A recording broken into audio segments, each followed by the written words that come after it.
Minsan, ang pinakamatalim na sandata ay hindi baril, hindi patalim at hindi lason. Sa makabagong panahon, ang pumapatay ay hindi laging nakikita sa dilim. Minsan, ito ay ang liwanag ng screen ng iyong telepono at ang hatol ng libu-libong estranghero na nagpasyang sila ang hukom, ang hurado at ang berdugo. Magandang araw mga kabayan, maligayang pagbabalik sa ating programa kung saan ating hihimayin ang mga kwentong krimen na hindi lamang gumimbal sa ating bayan, kundi sumubok din sa ating pagkatao. Ito ang mga kwentong madalas nating nababasa sa headlines pero bihira nating maintindihan ang tunay na lalim. Sa episode na ito, tatalakayin natin ang isang kwento ng pag-ibig na nauwi sa dobleng trahedya. Isang kwento ng dalawang kabataan na puno ng pangarap, si Gina Lima, ang probinsyanang naging bituin sa Maynila, at si Ivan ang lalaking kanyang minahal. Mula sa Agusan del Sur hanggang sa mga ilaw ng Quezon City, inakala ng lahat na nasa kanila na ang lahat. Pera, kasikatan at kinabukasan. Pero sa loob lamang ng ilang araw noong Nobyembre, ang pangarap na ito ay gumuho. Nagsimula ito sa isang hindi inaasahang kamatayan, sinundan ng isang viral na akusasyon at nagtapos sa isa pang bangkay. Paano nga ba humantong sa ganito? Totoo bang may foul play at pambubugbog na naganap gaya ng sigaw ng social media? O baka naman, tayo mismo ang publiko ang naging instrumento ng isang kalunos-lunos na wakas? Samahan ninyo akong buksan ang mga pahina ng kasong ito. Ito ay kwento ng pagkawala, ng galit at ng isang hustisya na dumating ng huli na ang lahat. Para maintindihan natin ang bigat ng pagkawala, kailangan muna nating kilalanin kung sino ang nawala. Si Gina Lima. Sa mga screens ng ating mga telepono, siya ay ang definition ng tagumpay. Isang content creator na may mahigit 1 milyong followers sa TikTok, daan-daang libo sa Facebook at Instagram. Makikita mo siya sa mga travel vlogs, nakangiti sa harap ng Merlion sa Singapore, nag-e-enjoy sa Universal Studios o di kaya ay nagpo-promote ng mga produkto bilang isang matagumpay na freelance model. Sa mata ng publiko, lalo na bilang isang Viva Max artist, siya ay imahe ng ganda, glamour at kasayahan. Pero sa likod ng filters at hashtags, sino nga ba si Gina? Ayon sa mga nakakakilala sa kanya, malayo ang online persona ni Gina sa tunay niyang pagkatao. Ipinanganak siya noong January 27, 2002 sa bayan ng Bayugan, Agusan del Sur. Siya ang bunso sa 4 na magkakapatid. Lumaki siya sa isang payak na pamumuhay sa Mindanao, isang buhay na tahimik at simple. Ngunit ang batang Gina ay may pangarap na mas malaki pa sa kanyang probinsya. Bata pa lang, pansinin na ang kanyang maamong muka at ang king ganda. High school pa lamang siya na ang star, isang majorette na nanguna sa foundation day ng kanilang paaralan.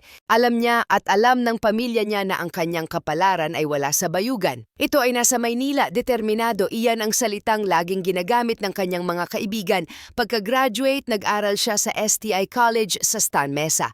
Pabalik-balik sa probinsya at Maynila hanggang sa tuluyan na siyang nagdesisyon. Dito na siya sa Quezon City bubuo ng imperyo. Hindi naging madali ang buhay sa syudad pero ginamit ni Gina ang kanyang talento at ganda para makapasok sa entertainment industry. Kung walang role sa pelikula, rarakit siya bilang modelo. Kung walang shoot, magpo-promote siya sa social media. Walang nasasayang na oras. Ang layunin niya ay hindi lang para sa sarili. Gusto niyang bigyan ng maginhawang buhay ang kanyang pamilya sa Agusan. At nagtagumpay siya. Nakabili siya ng sariling kondo, nakapagpundar ng 2 sasakyan at may sapat na ipon. Noong Setyembre lamang ibinahagi ng isa niyang kapatid ang halo-halong emosyon, saya sa tagumpay ng bunso pero lungkot dahil siya na lang ang naiwan sa probinsya. Ang tagumpay ni Gina ay naging inspirasyon nila. Ang bunso na dati ay musmus pa, ngayon ay isa ng haligi ng kanilang pamilya. Pero sa kabila ng kinang, si Gina ay nanatiling tao. Mahilig siyang lumabas, mag-night out kasama ang mga kaibigan, uminom at magsaya. Isang normal na 23 anyos na ine-enjoy ang bunga ng kanyang pinaghirapan. At sa mundong ito ng nightlife at modeling, nakilala niya si Ivan. Si Ivan, 24 na taong gulang. Tulad ni Gina, siya ay isang freelance model, isang lalaking inaalagaan ang katawan, isang gym buff, produkto ng Far Eastern University Anaki at sana si ananak ng isang kagawad sa panlabas, bagay na bagay sila. Parehong maganda at gwapo, parehong nasa prime ng kanilang kabataan. Noong August 2024, si Ivan ay isa sa mga napiling modelo para sa Bench Body of Work.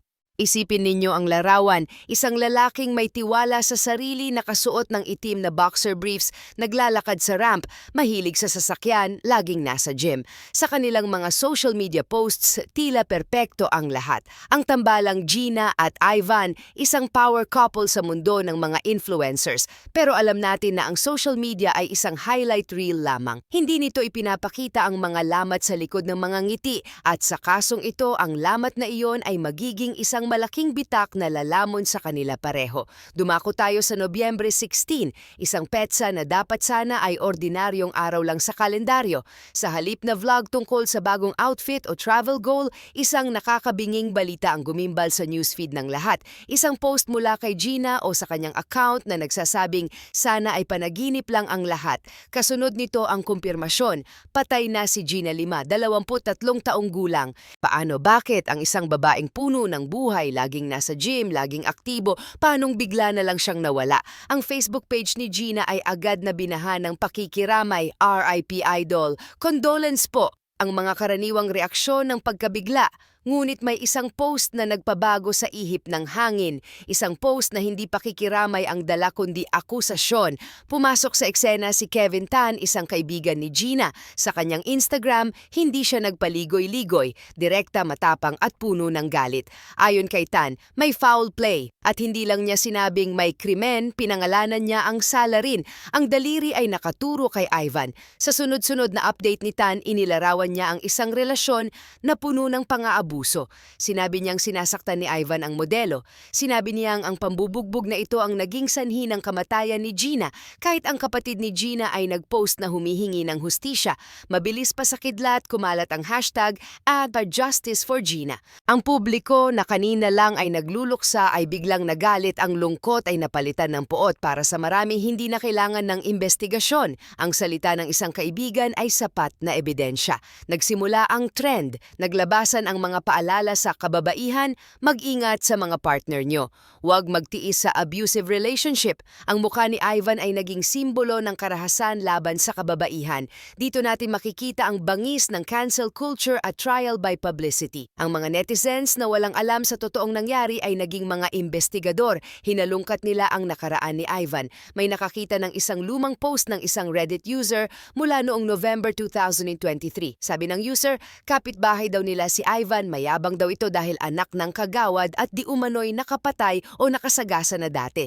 May caption pa na ongoing case, hindi na nila verify kung totoo ito. Basta't negative tungkol kay Ivan, pinaniwalaan. Sa huli, pinabulaanan ito ng reporter na si Francis Bravo. Walang kaso si Ivan sa public record pero huli na ang katotohanan, nakaikot na ang kasinungalingan. Kumalat din ang isang video, isang komosyon sa loob ng kotse. Makikita si Ivan, kinukuyog, sinasaktan ng mga kaibigan ni Gina. Para sa social media, ito ay katarungan. Nararapat lang sa kanya yan, sigaw ng mga komento, mabulok ka sa kulungan. Kahit ang pamilya ni Gina ay nakiusap na huwag magpakalat ng maling impormasyon habang hinihintay ang autopsy, hindi sila pinakinggan. Ang naratibo ay buo na sa isip ng tao. Binugbog at pinatay ni Ivan si Gina. Habang nag-aapoy ang social media, tahimik na nagtatrabaho ang QCPD, Quezon City Police District. Ang kanilang natuklasan ay isang kwentong malayo sa bersyon ng internet. Ayon kay QCPD CIDU Chief Edison Wanao, noong umaga ng Nobyembre 16, nakita na lang ni Ivan na hindi na humihinga si Gina. Sa tulong ng ama ni Ivan, isinugod nila ito sa Quezon City General Hospital. Dead on arrival ang inisyal na investigasyon, walang senyales ng sakal, walang pasa na nakamamatay. Ang mga pasang nakita tulad ng sahita ay luma na o hindi fatal. Ang sanhi ng kamatayan, cardiorespiratory distress. Sa madaling salita, bumigay ang puso at baga, natural cause, yapantam o posibleng dulot ng medical condition. Siniyasat ang kondo, walang gulo, walang basag na gamit, walang senyales ng away. Ang nakita nila, mga tableta, drug paraphernalia, isang nebulizer, lumalabas ang ibang anggulo. Maaari bang droga, maaari bang overdose, maaari bang asthma attack na pinalala ng bisyo? Nalaman din ng publiko na ex-boyfriend na pala ni Ivan si Gina nang mangyari ito pero magkasama pa rin sila. Nag-inuman noong Nobyembre 15. Dumating ang mga kapatid ni Gina mula Mindanao, kinausap ang mga pulis at sa police station isang revelasyon. Walang nabanggit ang pamilya na sinasaktan ni Ivan si Gina noon. Wala silang alam na history ng abuse. Ang kalmot sa mukha ni Ivan, hindi galing kay Gina habang nag-aaway sila. Galing pala ito sa mga kaibigan ni Gina na kumuyog sa kanya sa labas ng ospital. Pinatotohanan ito ng CCTV at mga saksi. Si Ivan ang nagtakbo sa ospital. Si Ivan ang humingi ng tulong pero ang mga fact na ito, mahina ang boses kumpara sa ingay ng galit sa Facebook. Isipin ninyo ang kalagayan ni Ivan. Namatay ang babaeng mahal niya sa tabi niya mismo, hindi na humihinga. Isinugod niya sa ospital, umaasang maililigtas pa. Paglabas niya ng emergency room, sinalubong siya ng suntok at sipa mula sa mga kaibigan ni Gina. At pag-uwi niya, bukas ng social media, buong Pilipinas na ang sumusumpa sa kanya. Tinatawag siyang demonyo, mamamatay tao. Dineactivate ni Ivan ang kanyang mga accounts. Nanahimik ang pamilya, ang ama niya ay nanindigan, inosente ang anak ko, may ebidensya kami. Pero anong laban ng katotohanan sa milyong-milyong shares ng maling balita? Ang bawat notification ay parang patalim. Ang bawat comment ay parang hatol ng kamatayan, lumipas ang 48 oras, 2 araw ng impyerno, biglang nag-reactivate ng Facebook si Ivan. Nag-post siya ng mga video, mga alaala nila ni Gina, masasaya, matatamis. Sa caption, ibinuhos niya ang lahat. Sinabi niya kung gaano niya kamahal si Gina. Sinabi niya na hindi niya kayang mabuhay kung wala ito. Isang linya ang nagbigay ng kilabot sa mga nakabasa. Wala nang makakapigil sa ating pagmamahalan, susunod na ako sa'yo. Nag-post din siya ng ebidensya, CCTV footage sa bahay nila. 8:00 ng umaga dumating sila. 12 ng tanghali natulog. 8 ng gabi gising niya. Wala nang buhay si Gina. Dito nagsimulang magbago ang isip ng ilan. Napansin nila sa video na hirap huminga si Gina gumagamit ng nebulizer. May mga nagsabing baka droga at alak ang pumatay sa kanya, hindi bugbog. Dumating ang medico-legal report. Kumpirmado, ang pasasahita ay hindi dahilan ng kamatayan, non-fatal, hindi siya binugbog hanggang mamatay. Inosente si Ivan sa paratang na pagpatay, pero huli na ang lahat. Sa parehong araw na lumabas ang katotohanan na hindi niya pinatay si Gina, kumalat ang isa pang balita, si Ivan, 24 anyos. Patay na rin na nagpakamatay. Ilang oras matapos i-post ang kanyang huling mensahe ng pag-ibig, kinitil ni Ivan ang sarili niyang buhay. Hindi kinaya ng kanyang puso ang bigat ng pagkawala ni Gina at hindi kinaya ng kanyang isip ang bigat ng panghuhusga ng mundo. Ang tito ni Ivan basag ang boses sa interview. Isa sa naging sanhi ng kamatayan ng pamangkin ko ay dahil sa sobrang dami ng nag-judge sa kanya sa social media. Hindi ko alam kung saan nila kinuha ang impormasyon. Isang inosenteng lalaki na nawala ng minamahal ay itinulak sa bangin ng mga taong ni hindi siya kilala. At tulad ng inaasahan, biglang kumambyo ang social media. Ang nag-judge justice for Gina ay naging ashetenan na tiyamatsal till death do you part. Ang mga larawan nilang dalawa ay naging simbolo ng wagas na pag-ibig. Romeo and Juliet ng makabagong panahon, ang mga dating nambabatikos biglang nagbura ng posts. Ang mga nag-share ng mabulok ka Ivan biglang naging rest in peace Ivan. At ang galit ng publiko, kailangan ng bagong pagbabalingan. Binalingan nila si Kevin Tan, ang original accuser, ang nagpasimuno ng lahat. Deactivated na ang lahat ng social media ni Kevin Tan. Nagtago na sa liwanag ng internet. Pati ang ibang nakisawsaw tulad ni Valentine Rosales na kilala sa pagsakay sa mga issues, ay binatikos din. Si Rosales, nag-post na nasa ospital siya para sa psychiatric evaluation, humihingi ng awa, be kind daw. Ang irony ay napakatalas. Ang mga taong humihingi ngayon ng kindness ay sila ring mga taong hindi nagbigay nito kay Ivan noong siya ay buhay pa. Sa pagtatapos ng kwentong ito, 2 bangkay ang iniwan sa atin. Si Gina na namatay dahil sa kondisyong medical at posibleng impluensya ng bisyo na hinihintay pa ang toxicology report. At si Ivan na namatay dahil sa kawalan ng pag-asa. Hinihintay pa ng mga otoridad ang pinal na resulta mula sa Camp Crame. Pero kahit ano pa ang lumabas sa toxicology report, hindi na nito maibabalik ang 2 buhay na nawala. Para sa pamilya ni Gina at Ivan, ang tanging hiling nila ay respeto, katahimikan.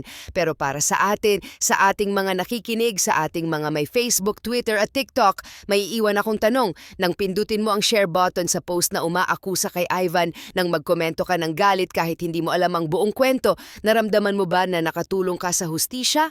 O naging bahagi ka ng dahilan kung bakit may isang lalaking nagpasyang wala nang saysay ang mabuhay sa mundong ito. Si Gina ay namatay dahil tumigil ang kanyang puso. Si Ivan ay namatay dahil dinurog ng mundo ang kanyang puso. Sa susunod na may trending topic, sa susunod na may viral issue, bago tayo maging hukom, subukan muna nating maging tao dahil sa hukuman ng social media, walang appeal, walang due process at minsan ang sentensya ay kamatayan. Ako po ang inyong tagapagsalaysay. Ito ang Tagalog Crime Stories. Mag-ingat sa mga salita at sa buhay.